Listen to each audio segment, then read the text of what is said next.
Hey, welcome to the show, Total Financial Solutions, Safer Money Hour. Arif Halaby, along with special guest Jeff Gerard, because he's not here yet. He'll be here in just a second as we continue with your family's financial life. We want to talk about some of the things that are very important.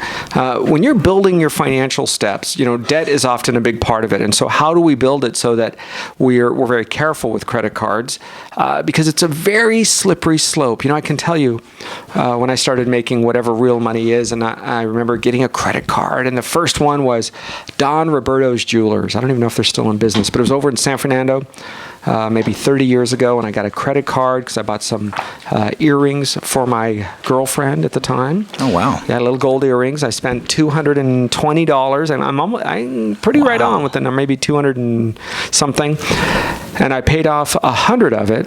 But I was told, carry a balance for a little bit so that you can build up your credit. So I did. I made payments over the next 2 or 3 months, and whammo, everything came into life. A JCPenney card came next, a Discover card and Visa.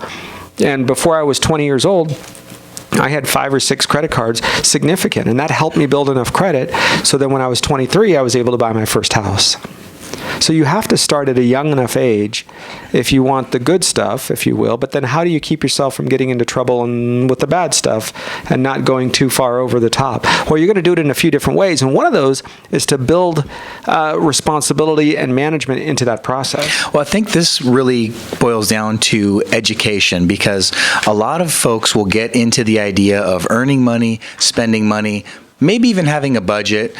Then they get into that next phase where they start to build some of that credit. And a big part of this now comes into play where you're going to start making decisions that can impact you well beyond what you think it can. And what I mean by that is the snowball effect comes very quickly when you start to build credit and you start to have multiple lines, and then people forget that sometimes people forget credit is another way to spend the money you already have.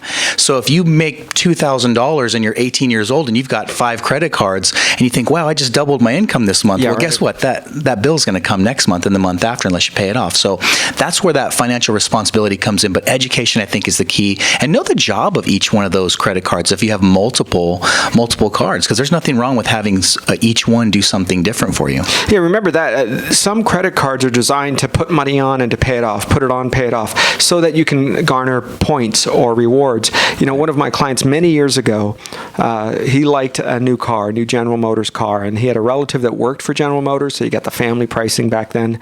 In addition to all of that, he had a particular Visa, I think it was, or a MasterCard, that was a General Motors card. So every time he charged on it, he received points towards a down payment on a car. Wow. Well, he would do everything. I mean, you name it, he would charge on that card. And they paid it off every month. They carried zero debt. They just, when they got the bill, they paid it all off. And every 2 years, 3 years, he would have enough for a significant down payment on a new General Motors car. And usually he was getting like the Suburbans or the Tahoes at the time because his family was still young and he needed the space. So that is important when you're realizing, I'm going to use a credit card for a purpose. But what about travel points?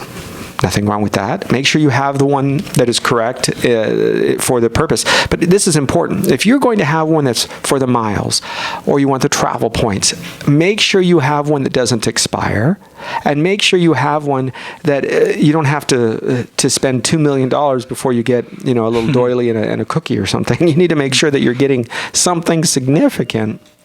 Otherwise, it's just a game. And remember, that's all it is. It's not real. It's not dollars. It's points. And since points can be manipulated by the carrier, they can wipe them away. They can reduce their value. They can do all sorts of things.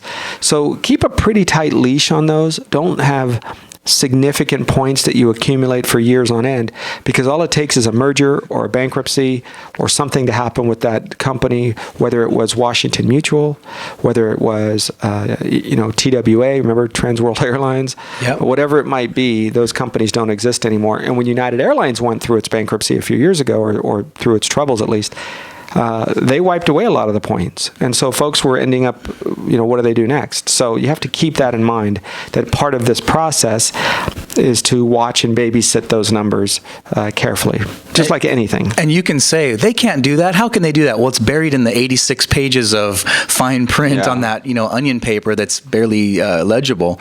And so I think where you're going with this, Arif, is to not only, start to bank some of these points, but, keep tabs on it. Make sure that you're not trying to stockpile a whole bunch and then use use it for a big trip, and then something, catastrophic, happens where there's a merger or a company goes out of business, and all of a sudden you've lost all those points. And then why did you spend all that money and potentially pay some of that interest just to accumulate those points, and it was all for naught? So keeping tabs on that, I think, is important. But there's a whole lot about credit cards that, it's an insurmountable amount of information to try to keep locked down in your memory. So I think having a few key points that you look for in a credit card when you're searching for one, I think that, if you maybe have 3 or 4 areas that are important to you, that might be the thing to do. And follow me on a few changes that I think you need to be making in 2016. This is a fantastic time to be breaking down some of the things that are required to really get a handle on credit card debt.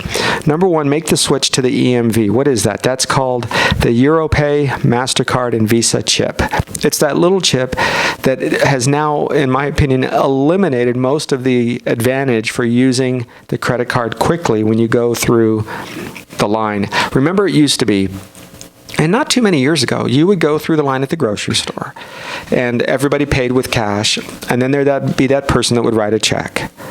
And they would wait for everything to go through, and they'd have their checkbook out, or not, maybe they wouldn't, but then they're sitting on the counter, and it's out, and then finally, $137.42, and then they start writing Vons. You're like, really? You've been at Vons the whole time. You knew you were at Vons. You knew the date. The date didn't change in the last 10 minutes.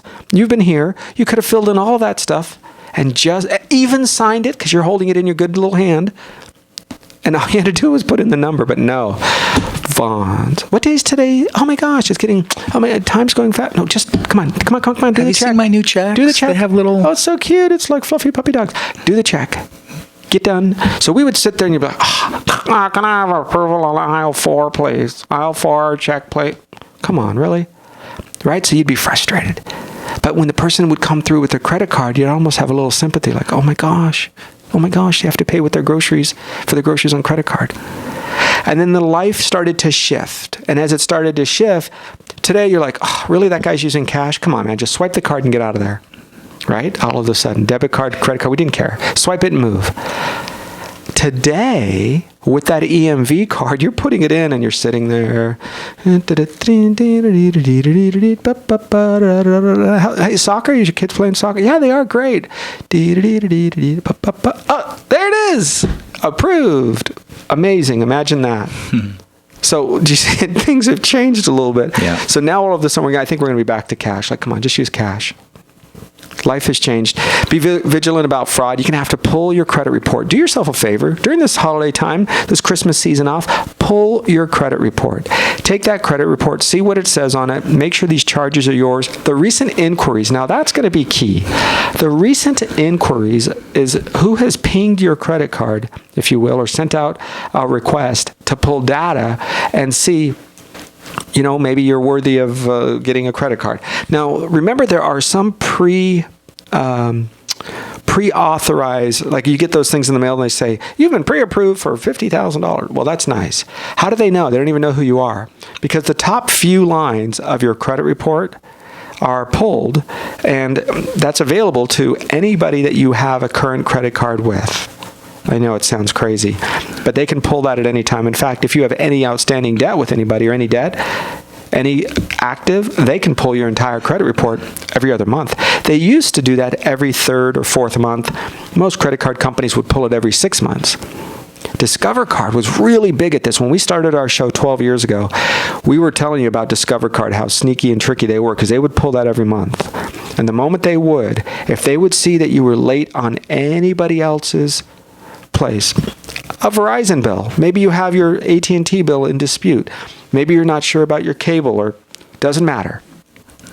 You could be late or have a dispute or something with anybody else, and Discover and many, many other issuers would raise you to the highest interest rate.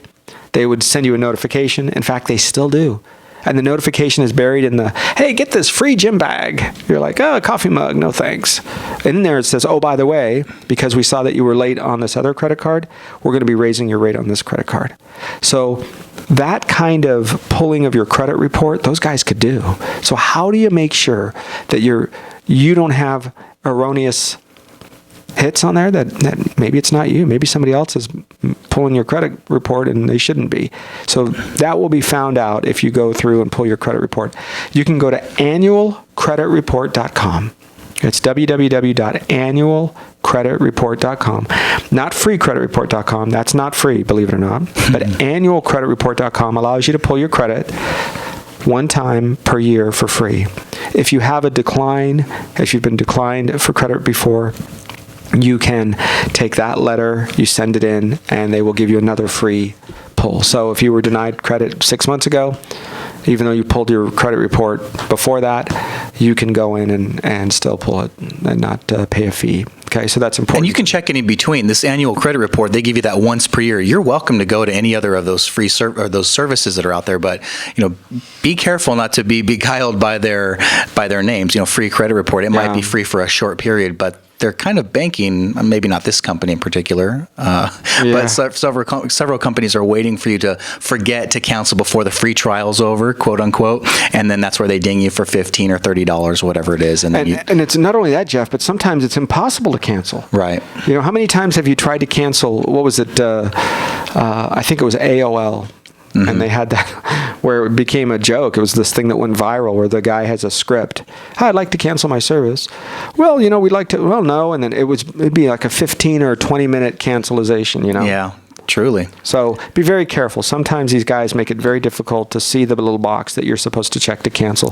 So if it is not a service you want, or if you decide to cancel it before you get paid, you get charged, then make sure you do that. All right, let's do another one here before the break, because I think this is important. Mm-hmm. How about your credit? If you have a problem with your credit, if you have a problem with continually charging and you're not sure about it, you can actually free your credit. You know that? You can actually go back there, say, I'm going to stop it. I'm going to stop charging. I'm going to freeze and lock this down so I don't get these free promotions, so I cannot increase my credit report. Now, that's pretty harsh, isn't it? But there is a way for you to freeze it, especially if you've been a victim of fraud and you're like, but I don't even need credit anymore. I have enough. You can lock down that and say, don't charge anything else. And it's basically like hitting the pause button on your credit, and nobody can do anything with it once you put this hold. But it's going to take you contacting each of the credit bureaus individually, and that's basically what you're going to want to do is start with making a good old-fashioned phone call. I know everybody wants to go online, but you might be able to find some information on it. But go to each of the bureaus, and if you don't find something sufficient there online, just make a good old-fashioned phone call, like I said, and it's basically, it gives you a chance to kind of, get back into the huddle and say, okay, what do I want to do here? I have some things I need to clear up. I maybe need to write some letters. I need to dispute some things. And gosh, I don't want to keep getting all of these offers in the mail, because like Arif said, that top line of your credit's accessible to just about anybody out there, which is, I think, really scary. So if you start to see a lot of those promotions coming in and you have some issues with it, just put a freeze on it. And then this kind of is your little soft reset. And then you'd have to call back in to unfreeze it. And, I don't know that there's, a time when you might say, I want to freeze and then unfreeze. But if you start to see, like Arif was saying, a whole bunch of weird activity that you just can't get your hands around or get your head wrapped around, that's a great time to hit that pause button virtually. Do you guys remember LifeLock? Oh, right? Yeah. LifeLock, the guy would, pretty bold, he would have his social security number on the side of a truck. What an amazing marketing. You know that the customers flowed in, because that was pretty gutsy. Truly. Apparently, one, he got hacked, and two, and two, they weren't as good as they said they were, according to a federal court order that was issued in 2010 and a settlement that was reached just a short time ago, this month, $100 million with LifeLock over contempt charge allegations. Wow. Settlement demonstrates the Commission's commitment to enforcing its orders. So it had some sort of an order in place. LifeLock had to pay $100 million, not a few dollars, folks. Wow. $100 million. If you people's identities, I mean, that's gold. Well, listen to the advertisements today. They say, not everybody can stop. While not everybody can stop every You're right. Basically saying, hey, we're not perfect, and you still could get hacked, and there could be problems. So look, whether I still know people that like that organization and like the product. So, is anybody perfect? Of course not. Do your own due diligence. Find one that's a monitoring company that you can appreciate. There's some really big ones out there that you can research. There's some network marketing ones, so you got to pay a little bit each month. LifeLock does a really good job of it. So, but they're not perfect, and Right. you need to read the lawsuit and see if you're okay with still working with them. I don't know. I guess you're going to get sued in America just by opening your doors, I think. And some of these services, these identity theft protection, they also incorporate some of those credit monitoring systems. So you get to see multiple facets of your financial life, your identity, and you might be able to access your credit report in between. So we were talking about earlier going to annual credit report, getting it free once a year to look at all three bureaus. You can pay for a service where you get to tap into it anytime, unlimited in most cases. But some of these identity theft protection offer you that same thing as well. So you might be able to get it bundled in there somewhere. And it just kind of helps you keep, abreast of what's happening with your credit report and stay on top of it, be diligent. Yeah, so we're going to continue in just a second. I want to continue with some tips for 2016. We have a few more to go before the end of the hour that for credit, building your credit, getting out of debt, kind of understanding credit cards, some moves to make. Look, it is very easy to get into debt. You know that. Very simple, very quick. It's a signature, minutes. And it could take you years to get out of. Kind of like being married. When we be back, we're going to continue in just a minute. Total Financial Solutions, Save for Money Hour. We'll be right back.